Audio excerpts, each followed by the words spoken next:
Radio nou vaak over de N361 tussen Dokkum en Oudtsjerk, dan moeten jo 6 weken een alternatieve route nemen.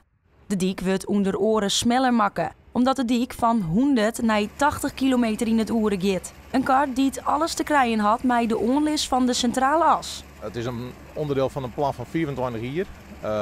Daarvoor is gekozen om de centrale as als belangrijkste route richting het zuiden en Ljouwt te nemen.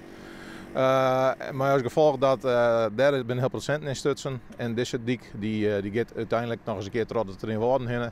Die wil weer oude. Ik zal de diek voor Sjen worden van Trompels. Er zal een kwadstik 60 kilometer in het uur worden. Wij hebben hier heel problematisch met ongeval met een kudde met damherten. Er zijn ongeveer 150 in deze streek. En daar hebben we een heel prot aanrijdingen met wild.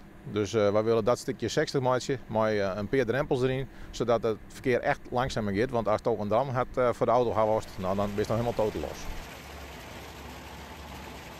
Op 15 november zal de provincie Friesland waande wezen met de diek.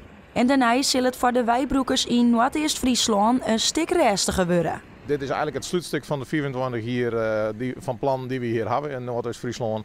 En ik kan echt wel zeggen dat het bijna klaar is. Ja, de skiering hebben we nog. De skiering moet ik nog op Kallevater worden.